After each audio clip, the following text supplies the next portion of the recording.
Irmãos, boa noite. A graça e a paz do nosso Senhor Jesus. Louvado seja Deus por esse culto.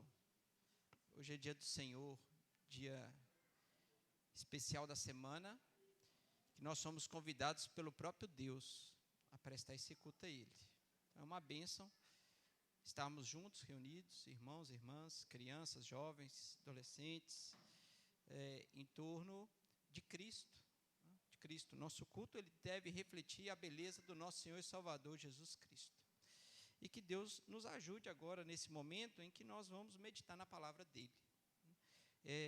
Nós vamos para a terceira mensagem no Evangelho de Marcos.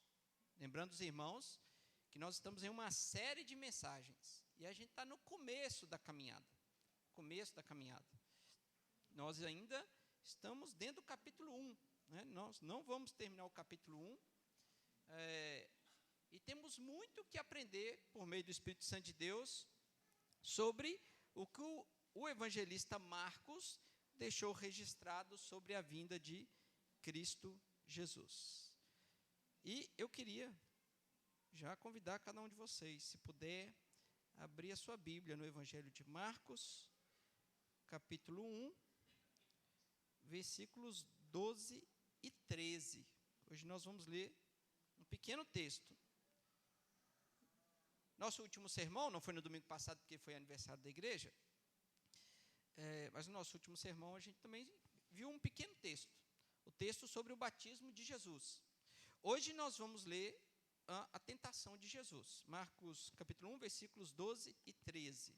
É um relato muito curto sobre a tentação. Nós sabemos que Mateus e Lucas também trazem um relato da tentação de Jesus expandida. Traz os detalhes sobre o confronto direto, Satanás e o próprio Senhor Jesus Cristo, como Satanás ele desafiou, ele tentou Jesus. Nós vamos citar rapidamente também os aspectos dessa tentação a partir do texto de Mateus, mas o nosso foco de fato é explorar o texto em Marcos, dentro do contexto que ele está trazendo para a gente. E lembre-se, Marcos é ação pura. Marcos é uma cena atrás da outra. Marcos é como se um filme que não deixa a gente piscar muito os olhos. Jesus, ele veio, ele está agindo, a história está sendo narrada, e muitas vezes cenas curtas mesmo. Essa é a ideia de Marcos, trazer cenas curtas, mas não deixando de falar coisas que foram essenciais na caminhada do Senhor Jesus. Eu vou ler, acompanhe atentamente na sua Bíblia. Diz assim a palavra de Deus: e logo o Espírito o impeliu para o deserto, onde permaneceu 40 dias, sendo tentado por Satanás. Estava com as feras, mas os anjos o serviam. Vamos orar a Deus? Pai, louvado seja Ti. Obrigado, Deus, pela igreja do Senhor Jesus, comprada com Teu sangue. Obrigado, Deus, por Sua manifestação entre nós, por meio do Teu Espírito Santo, que nos guia em todo o tempo. E aqui estamos diante, Deus, da Tua verdade, da Tua palavra, e nós Te pedimos que o Teu Espírito, o Espírito, Deus, do Senhor, que esteve ali ungindo o próprio Cristo Jesus, naquela cena do batismo, qual nós vimos aqui, Deus, que o Teu Espírito, que conduz e guia a igreja, possa nos ajudar nessa noite, Deus. Que no meu falar e no ouvir dos meus irmãos, a Tua palavra faça uma morada profunda em nossos corações. Que apesar do pouco texto, a pouca palavra que está aqui, nós sabemos o grande valor que representa a vitória de Cristo Jesus, aquela batalha direta com o inimigo das nossas almas, que é Satanás. Que o Senhor nos ajude, Pai. É a oração que nós fazemos em nome do Senhor Jesus. Amém. Amém. Irmãos, nós sabemos pela palavra de Deus que Deus ele não nos tenta. Deus não nos tenta. Ele nos prova. Mas não é o objetivo de Deus tentar os seus filhos. Porque a tentação ela tem um objetivo. É literalmente puxar o tapete. É derrubar a pessoa que é tentada. É fazer com que ela caia de um estado de graça ou de um outro estado para um estado pior. Esse é o objetivo da tentação. A provação, diz a palavra de Deus, ela cumpre um outro objetivo, nos levar à maturidade. Então, tentação, provação estão em lados opostos, apesar de, muitas vezes, se parecerem, mas estão em lados opostos. Eu não sei se você se recorda de alguma coisa em sua vida em que você foi tentado diretamente. Sofreu uma tentação direta. E aí eu vou puxar aqui um testemunho pessoal, que inclusive eu já disse na igreja, eu vou estar repetindo. Mas não tem problema, eu vou repetir ele, tá, irmãos? Porque talvez é a cena mais clara que eu tenho em minha vida de uma tentação. De uma investida de Satanás diretamente contra a minha vida, especialmente contra a minha fidelidade ao testemunho cristão. Eu já disse aqui, e como eu disse, estou repetindo, que uma vez eu fui assediado moralmente. Sofri um assédio moral. Né? Irmãos, eu tenho 23 anos que eu trabalho. Assédio moral é algo totalmente distinto do que muitos de nós passamos no serviço. Muitos de nós somos cobrados, cobrado mesmo, deve ser até devidamente cobrado. Muitas vezes a gente recebe um puxão de orelha no trabalho, porque às vezes a gente não fez a coisa correta. Um puxão de orelha é um puxão de orelha. Né?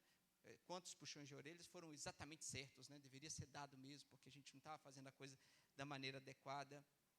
Às vezes, também já recebemos puxões de orelhas, sem ter necessidade daquilo, né? Um chefe mais bravo, alguém mais que quer uma coisa mais rígida. Irmãos, é coisa do dia a dia. A gente passar por isso no ambiente de trabalho. Mas um assédio moral é totalmente diferente de tudo aquilo que eu estou falando aqui. Eu soube exatamente quando eu estava sendo assediado moralmente. A gente há, sim, um contexto abusivo, onde alguém investido de autoridade usa do autoritarismo para desejar ou para querer algumas coisas dos colaboradores. Nesse caso, um grupo de 4 pessoas estava sendo assediadas, e eu estava ali no meio, sendo assediado. E claramente, irmãos, eu vi aquele momento da minha vida como uma batalha mesmo, assim, direta, em que o inimigo das nossas almas, o mundo, a carne e tudo corrobora para alguns momentos da nossa vida. E eu creio firmemente que, inclusive pela palavra de Deus, quando cita o dia mau, onde que nós, cristãos, devemos nos preparar, porque pode ser que sobrevenha sobre nós um dia mau, ou seja, um dia onde os inimigos, eles focarão esforços para tentar minar a nossa fé, a nossa alegria, a nossa felicidade em Cristo Jesus. E a gente se sente fraco e sujeito a cair. Né?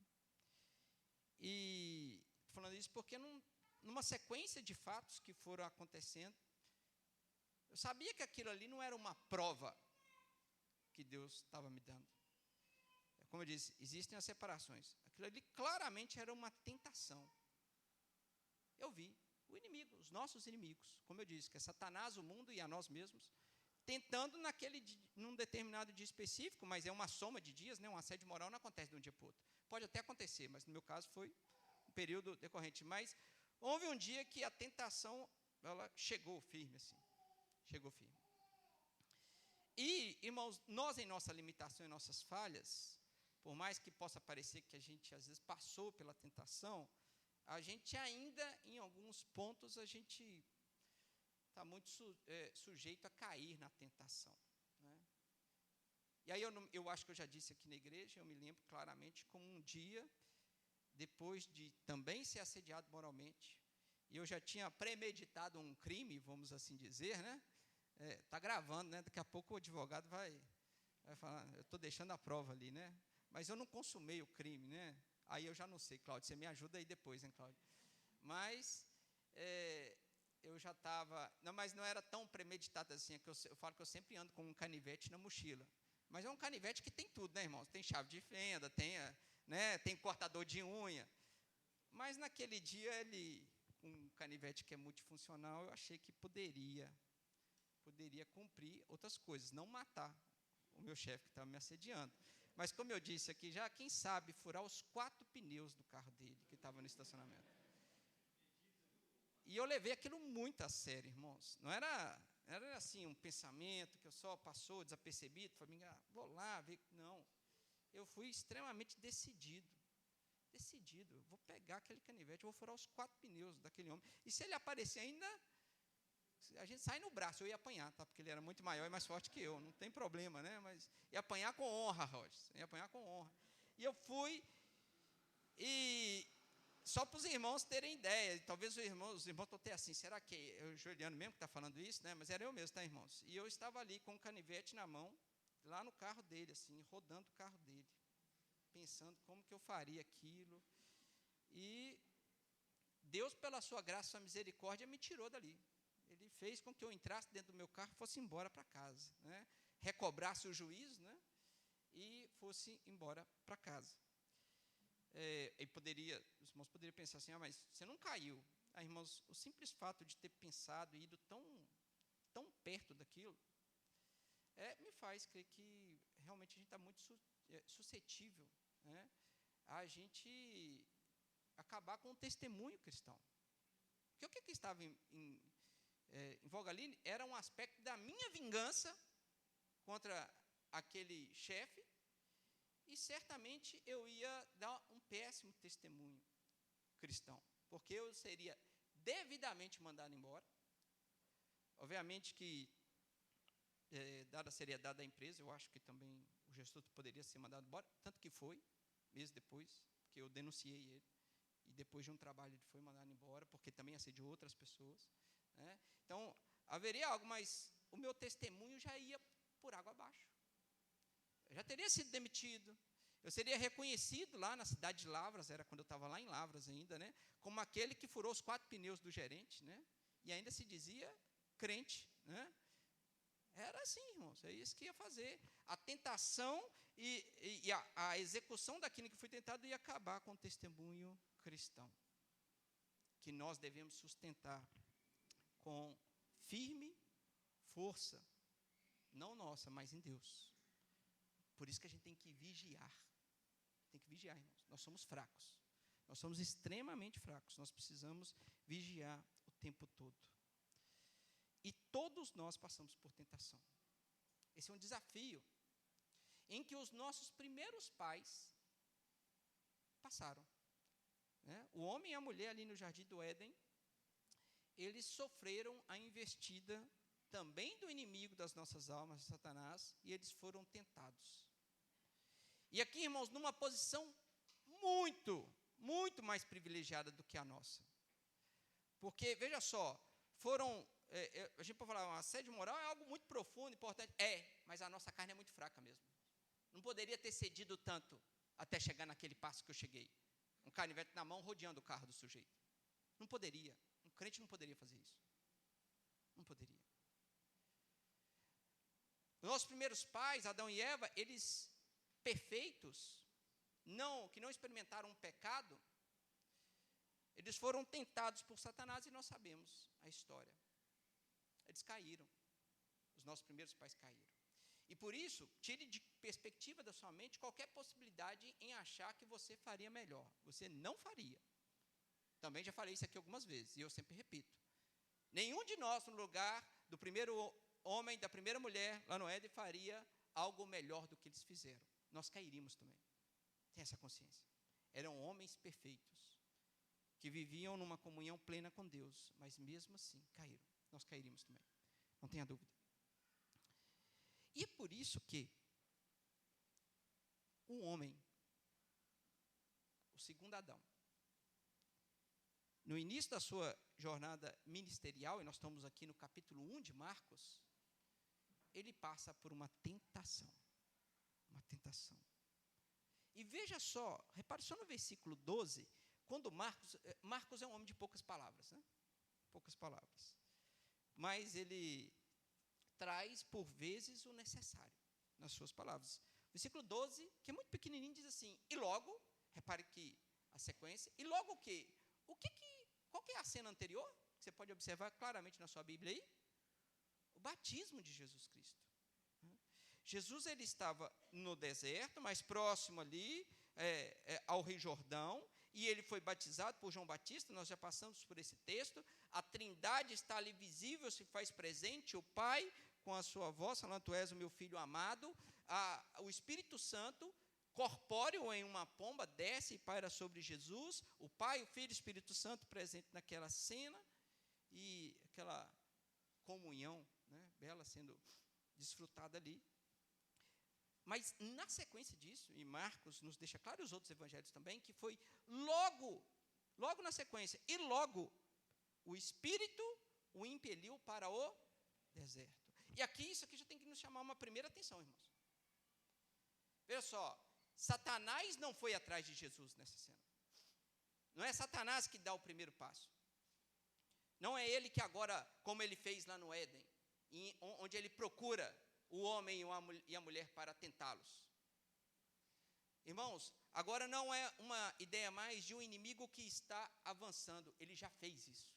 Ele avançou, ele conquistou terreno. Ele ceifou almas, ceifou vidas. Agora é o valente, o mais valente que Satanás, que agora vem marcar o território. E é ele que vai. O Espírito, e nós vamos ver depois no decorrer do Evangelho de Marcos, que o Espírito Santo é aquele que vai guiar Cristo Jesus em todas as coisas, em seus passos, né? E o Espírito o impeliu, e essa palavra impelir, ela tem uma força nela. É a ideia de alguém que não está indo forçado. Em alguns textos ela aparece com essa característica, alguém que está forçado aí.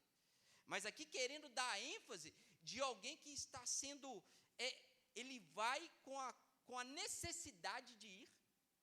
Ele não está indo por mero prazer. Jesus não está indo para simplesmente se mostrar mais forte e com isso mostrar um certo orgulho.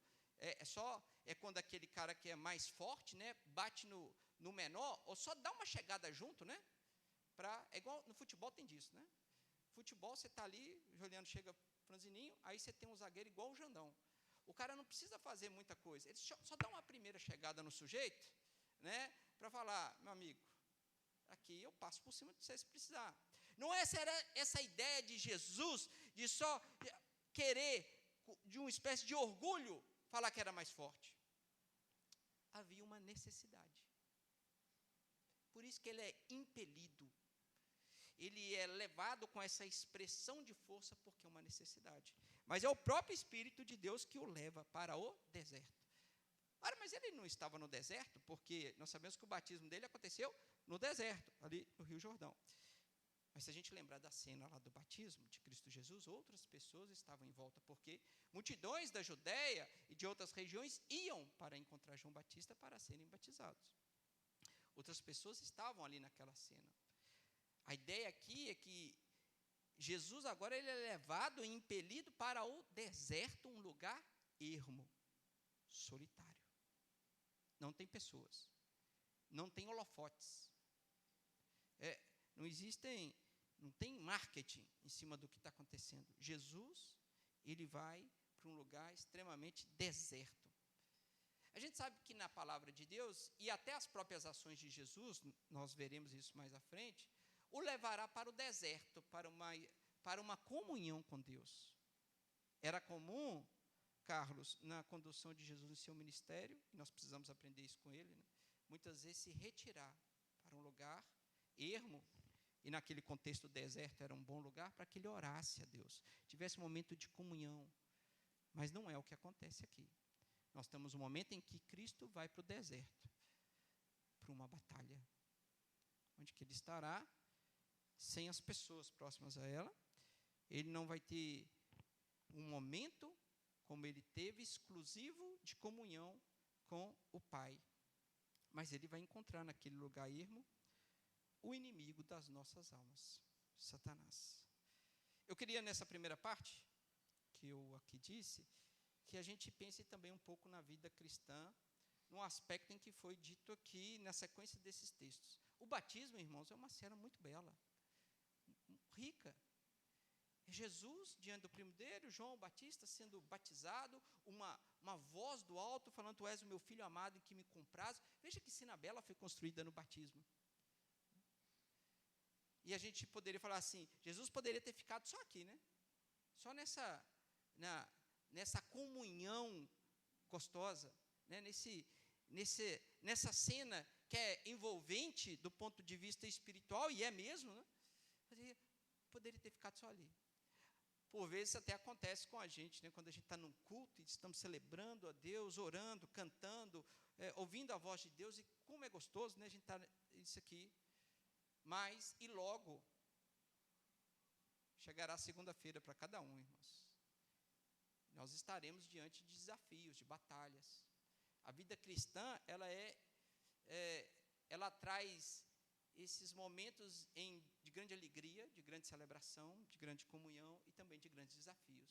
E às vezes a gente não precisa de muito tempo para passar de uma cena para outra. Não precisa de muita. Às vezes, a tentação que pode ocorrer na nossa vida, Cris, pode iniciar ao sair daqui, quando a gente já leu uma mensagem e parece que as coisas não andam da forma que a gente queria. É assim, não foi diferente com o Senhor Jesus Cristo. Ele estava aqui naquela cena em que ele poderia ficar ali, ouvindo a voz do Pai, eles conversando, né, um pouco mais, mas não é assim. Jesus tinha uma missão. Jesus tinha uma peregrinação à frente, como todos nós temos uma peregrinação, e logo ele já vai para um desafio muito grande. Então, retrata muito bem a questão da nossa própria vida cristã. E Deus, como eu disse, é Ele que vai ao encontro. Por quê? E aí, lembrando, né?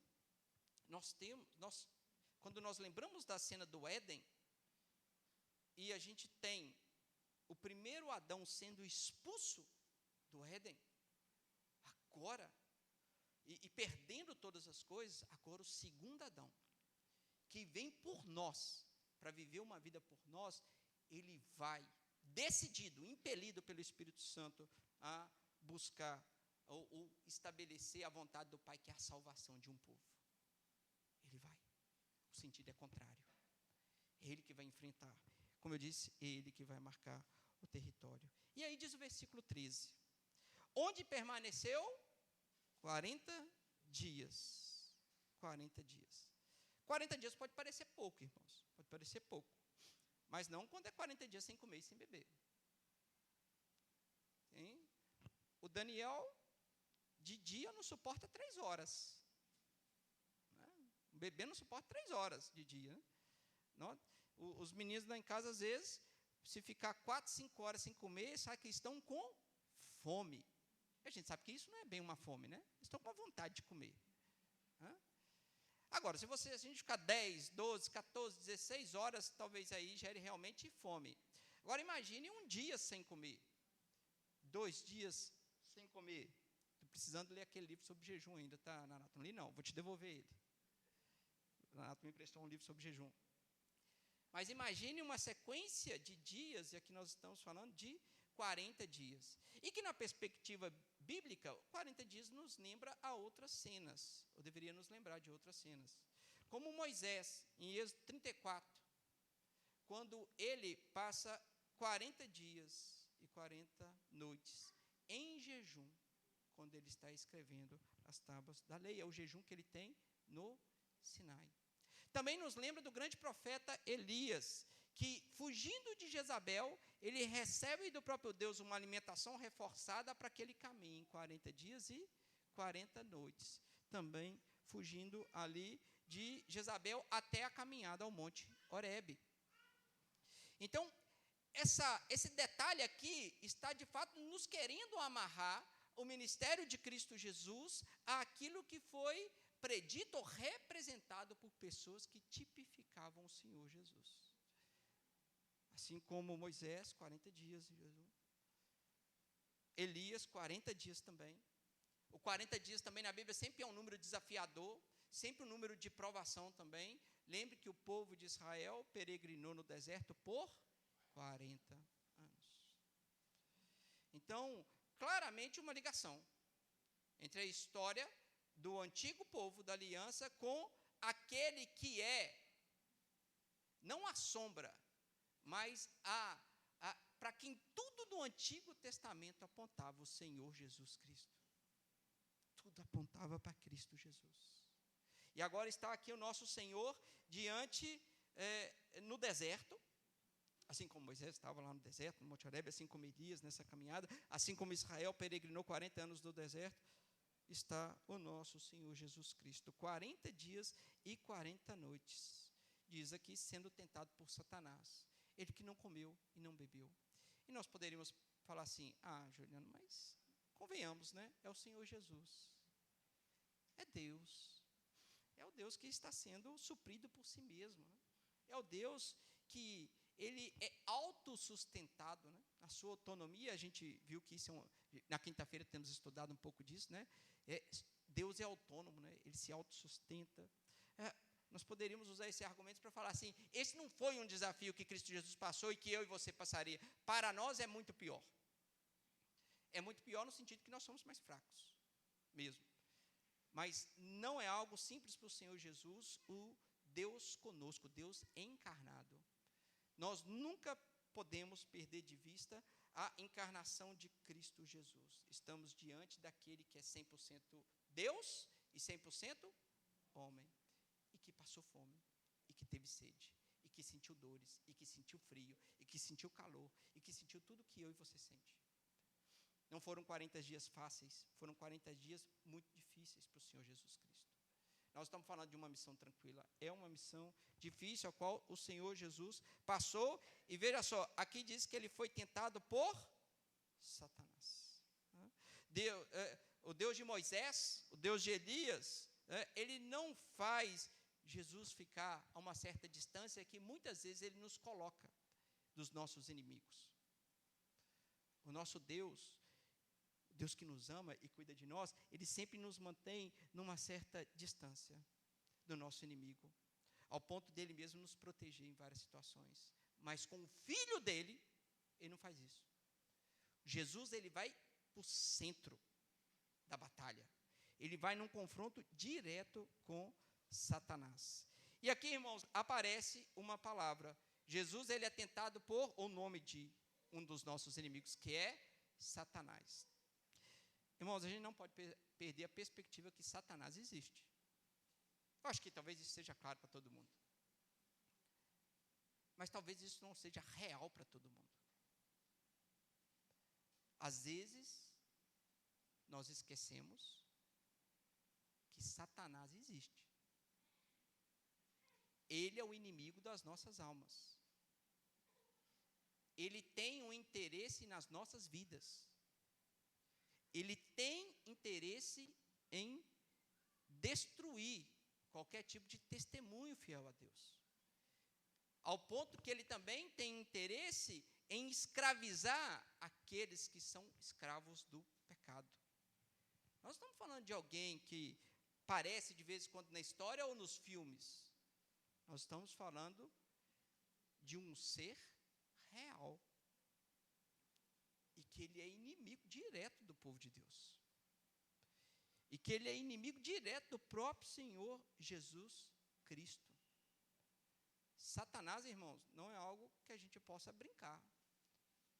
Não é algo que a gente deve achar, como eu disse, apesar de reconhecer a verdade que ele existe, que ele não age de maneira real em nossas vidas. Pois ele age. Ele tem interesse, como eu disse, em também derrubar o testemunho fiel cristão. Ao ponto que também ele tem interesse em permanecer com que as pessoas sejam escravas do pecado. Mas é tão bom saber que o Salvador das nossas almas, o nosso protetor, o guarda de Israel, aquele que não dormita, é ele quem vai apontar, demonstrar e executar um plano de salvação em que ele se põe no nosso lugar para vencer batalhas que nós não venceríamos. É por isso também que, como povo de Deus, o povo do Senhor, nós podemos nos alicerçar naquele que é o nosso guerreiro, o anjo que vai à frente, é o Senhor Jesus Cristo. É Ele quem protege a sua igreja. É Ele quem compra algo e conquista algo que nós não seríamos capazes de conquistar de maneira alguma. Irmãos, como eu disse, se os nossos primeiros pais que foram tentados no Éden caíram, imagine nós, como filhos de Deus, cheios de limitações, cheios de pecados, cheios de falhas, como todos nós somos, inclusive eu que vos falo, nós enfrentamos as nossas tentações. Irmãos, nós seríamos presas fáceis o tempo todo.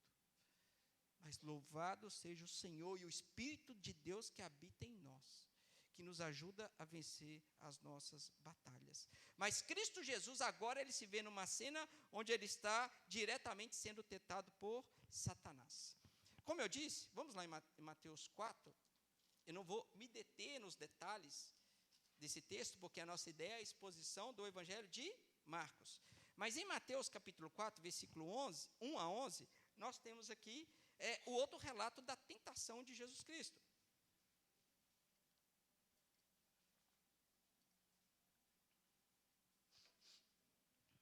Diz assim a palavra de Deus: a seguir foi Jesus levado pelo Espírito ao deserto para ser tentado pelo diabo. E depois de jejuar 40 dias e 40 noites, teve fome. Então o tentador, aproximando-se, lhe disse: se és filho de Deus, manda que essas pedras se transformem em pães. Jesus, porém, respondeu: está escrito, não só de pão viverá o homem, mas de toda palavra que procede da boca de Deus. A primeira tentação que Satanás, ele trouxe a Cristo Jesus, e muitas vezes ele faz isso conosco também, é fazer com que nós não creiamos totalmente na dependência de Deus. Essa foi a proposta de Satanás para o Senhor Jesus. Você está perto aqui, transforma em pão, você tem poder. Por que você está aqui? Jesus diz, não só de pão viverá o homem, mas de toda palavra que procede de Deus. A minha dependência é total em Deus. E por vezes, irmãos, muitas das nossas quedas, ou das batalhas que nós perdemos, a gente perde quando a gente esquece da dependência que nós temos que ter em Deus. É quando a gente confia mais em nós mesmos, ou confia em questões que o mundo está querendo nos oferecer e não em Deus. E por vezes nós caímos. O nosso Senhor Jesus, na primeira investida de Satanás, ele mostra, é um Jesus com fome, com sede, humilhado, encarnado, mostrando que apesar dessa situação humilhante que ele estava, a vida dele depende do Pai. E ele não iria afrontar a dependência que ele tinha em Deus. E ele não fez isso. Ele venceu a primeira batalha. Continua o texto, versículo 5. Então o diabo o levou à cidade santa, colocou-o sobre o pináculo do templo e lhe disse: se és filho de Deus, atira-te abaixo, porque está escrito: aos seus anjos ordenará a teu respeito que te guardem. E eles te susterão nas suas mãos, para não tropeçares em alguma pedra. Satanás, ele usa a palavra de Deus, mas com uma hermenêutica diferente, com tudo diferente, irmãos. Ele está aqui para distorcer a palavra de Deus mesmo. Respondeu-lhe Jesus: também está escrito, não tentarás o Senhor teu Deus. Satanás, ele propõe a Jesus uma espécie de manipulação. Ele fala assim: veja só, você pode fazer algo, né, você pode tomar mão de coisas, né, em que você pode se livrar, ou mostrar, aqui nesse caso, né, mostrar até o seu poder, mostrar que você de fato é filho de Deus. Lembre que o Evangelho de Marcos tem um objetivo muito claro: mostrar que Cristo Jesus é o Filho de Deus. E Satanás, querendo manipular o Senhor Jesus, coloca para ele outras opções. Faz aqui, Senhor Jesus, um show pirotécnico onde você vai cair e veja só, os anjos te susterão. As pessoas acreditarão que você de fato é o Filho de Deus. Mas aquilo claramente era uma tentação. E Jesus, ele fala: não tente o Senhor Deus. Nós não podemos manipular o Senhor Deus. Nem nós, irmãos. Às vezes nós nos colocamos em situações de perigo que a gente está tentando a Deus. Sabe o sujeito quando está pecando e quer ver o limite do pecado? Até onde dá para ir? Por vezes, casos de adultério surgem exatamente desse ponto. Quando ali o homem ou a mulher está dando corda para uma outra pessoa que está querendo minar aquele casamento, e vai dando corda, e vai dando corda, e vai dando corda, e você está dando corda só para ver até onde vai. Isso é tentar a Deus, irmãos. Isso é tentar a Deus.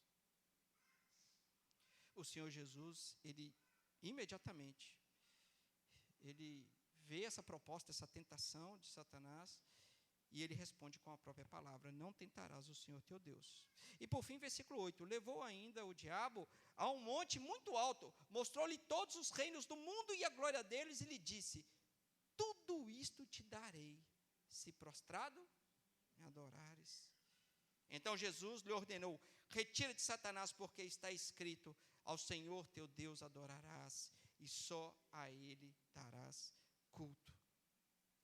Nessa última investida de Satanás, ele chama o Senhor Jesus, mostrando todos os reinos.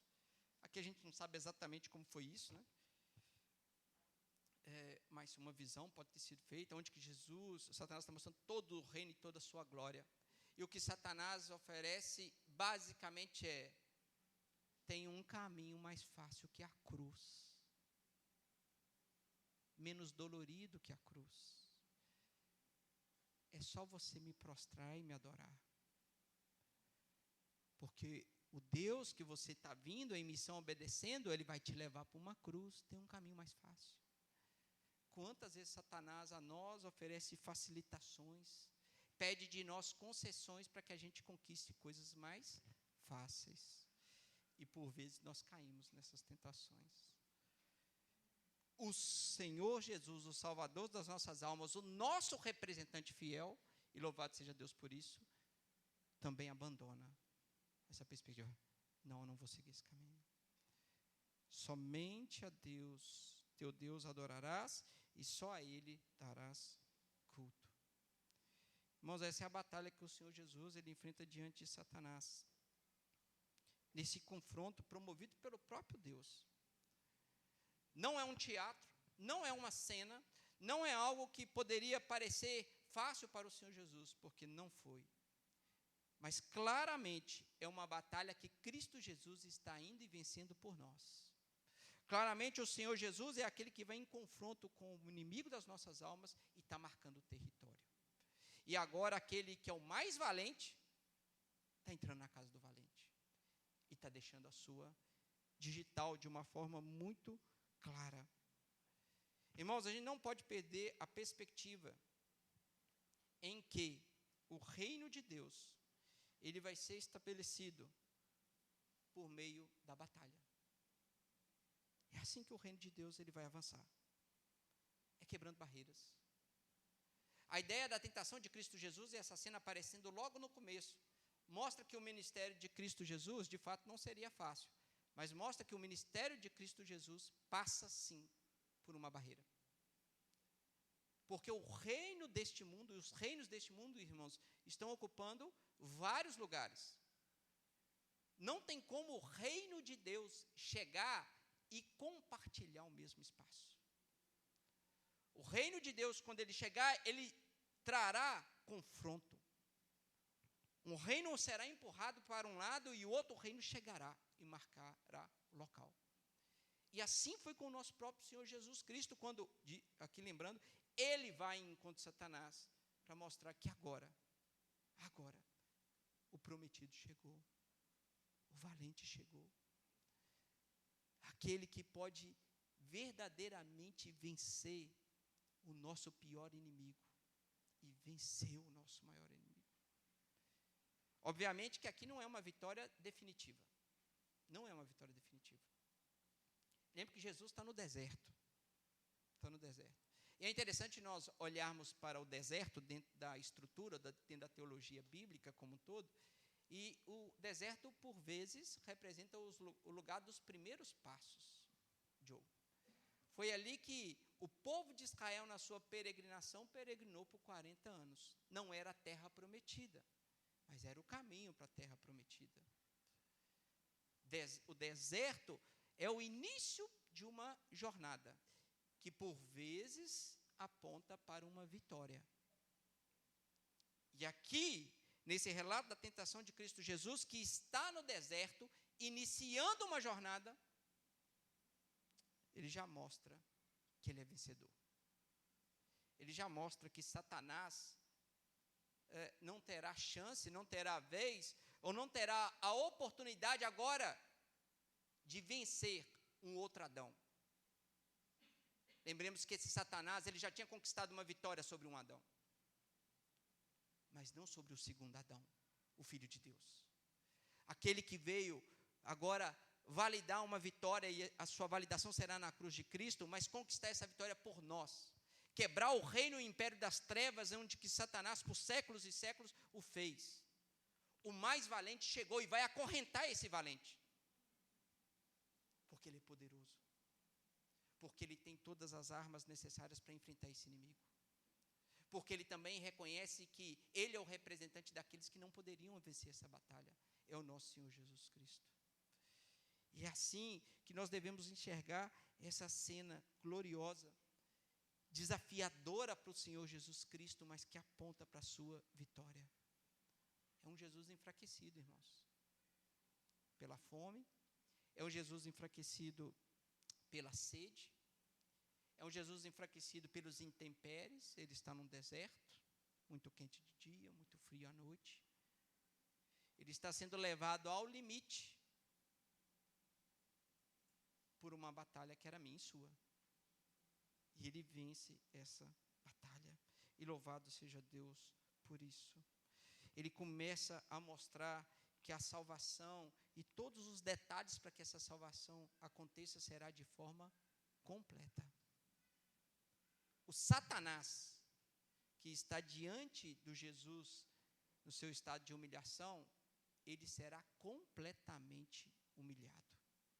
Completamente humilhado.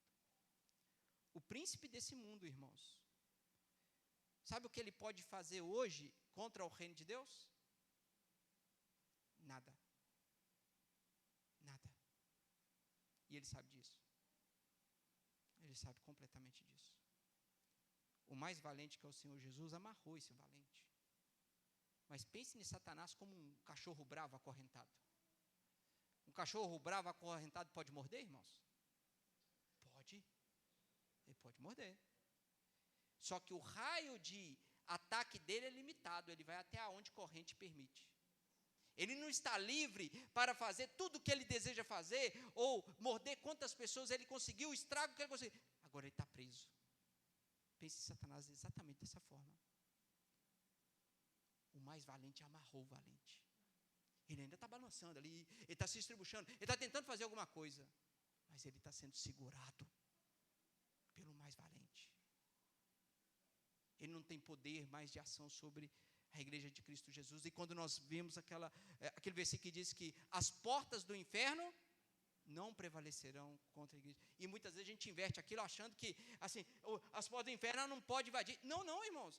Essa é uma interpretação errada daquele versículo. Quando nós lemos aquele versículo, as portas do inferno não prevalecerão com a igreja de Cristo, é a ideia que a igreja de Cristo está indo para frente e as portas do inferno não prevalecerão. Elas estão assim, elas serão empurradas completamente. Porque o Senhor Jesus, ele já venceu Satanás.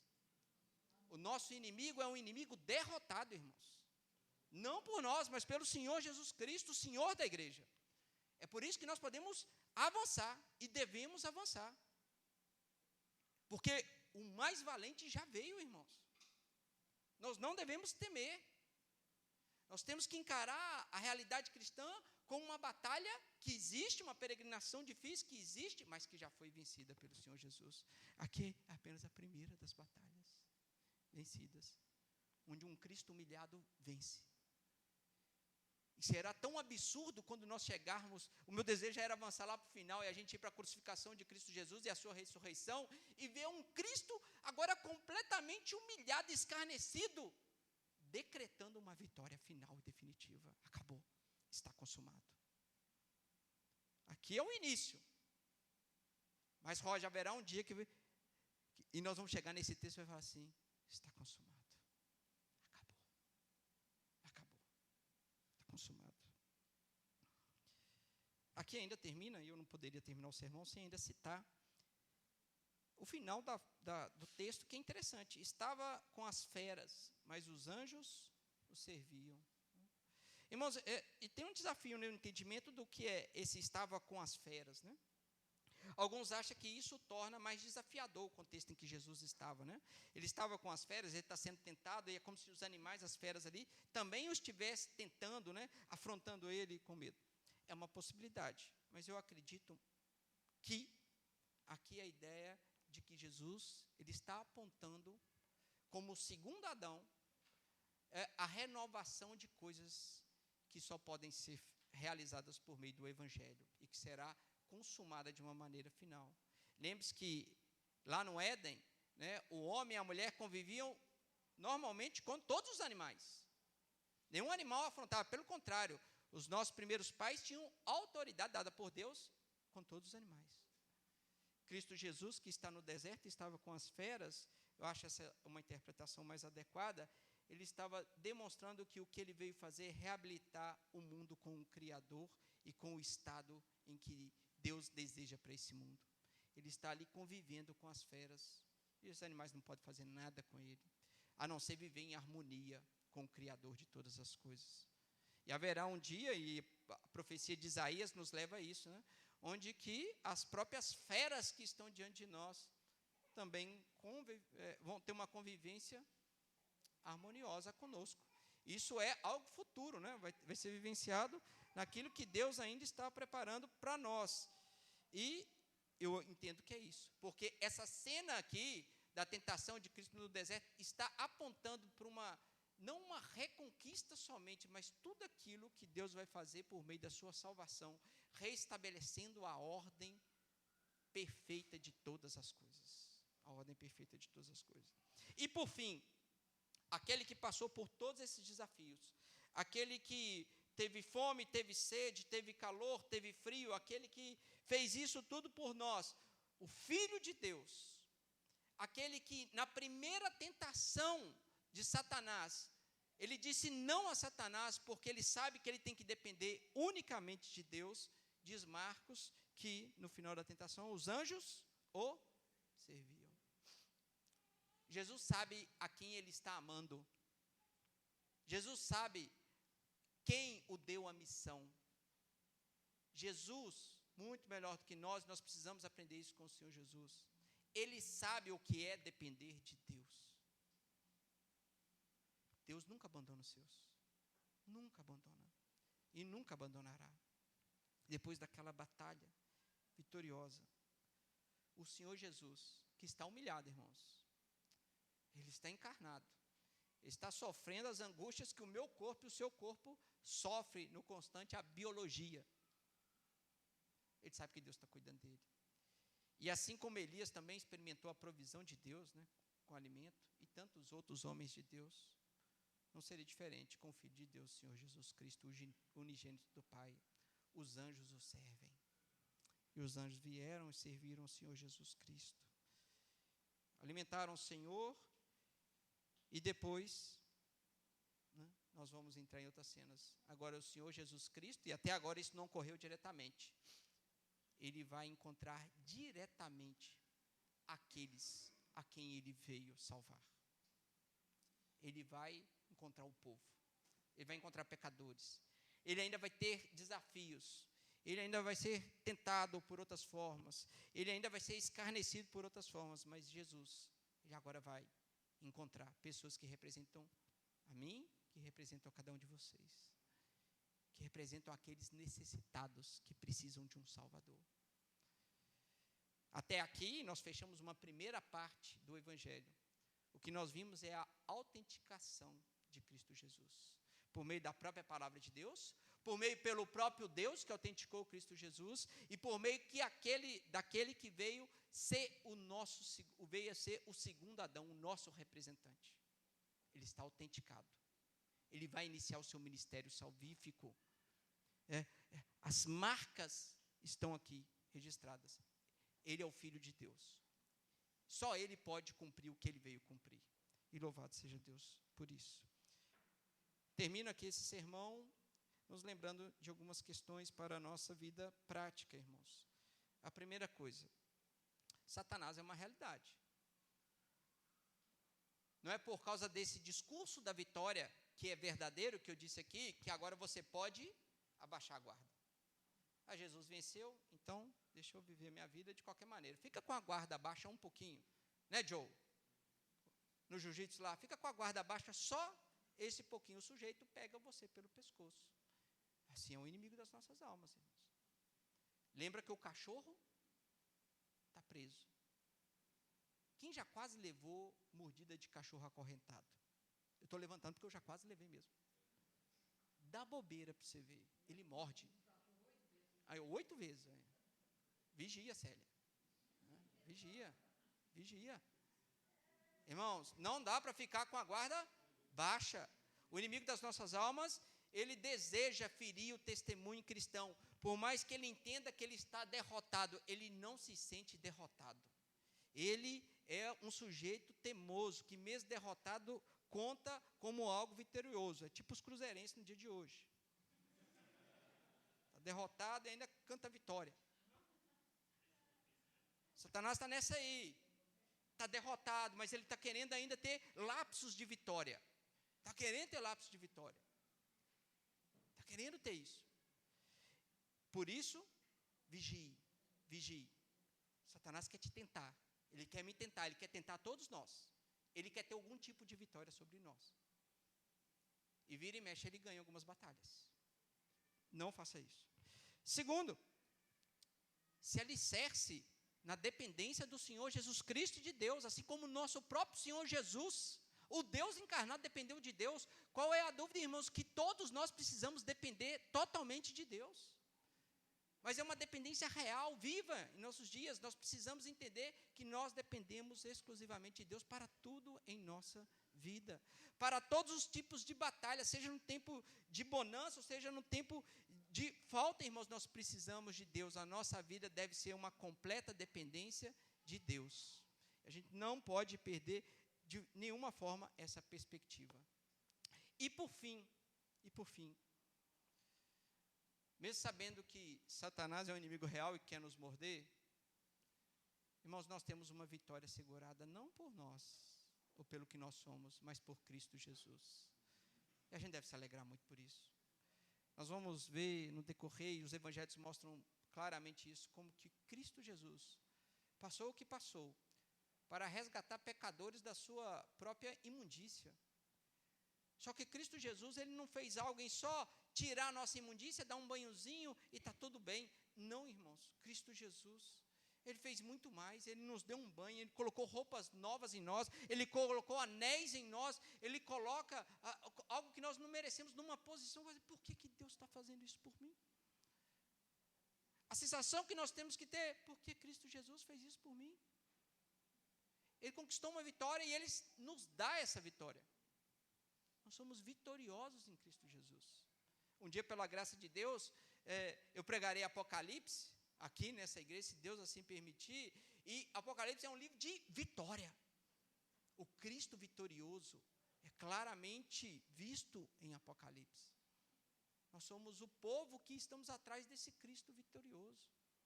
Isso deve gerar esperança no nosso coração, alegria, motivo para ver os desafios dos nossos tempos e nos fortalecermos em Cristo Jesus, porque se Ele venceu as batalhas, é óbvio que Ele pode nos levar a vencer o inimigo das nossas almas. Ele deseja isso de cada um de nós, irmãos. Pessoas que entendem a realidade de quem nós somos, tanto na nossa limitação, mas também nós como filhos de Deus, que devem peregrinar e ser um guerreiro de Deus, tomar posse de instrumentos que Deus nos dá para a batalha. E que está muito claro lá em Efésios, né? Nós temos espada, nós temos escudo, nós temos capacete, nós temos cinto, nós temos a couraça. Nós somos guerreiros, irmãos. Guerreiros. Não somos um pobre coitadinho que estamos aqui só para ficar na defensiva para ver o que Satanás vai fazer. Não, a igreja de Cristo Jesus é vitoriosa nessa terra. Ela tem que avançar, ela tem que dar passos de batalha para frente, em nome de Cristo Jesus. E que Deus nos ajude. Vamos orar? Pai bendito, louvado seja o Senhor. Obrigado, Pai, porque o Senhor é o nosso resgatador. O Senhor é o nosso Salvador. O Senhor é quem nos livra de nós mesmos. O Senhor é quem vence as batalhas por nós. Obrigado, Deus, por guiar cada um aqui, Deus,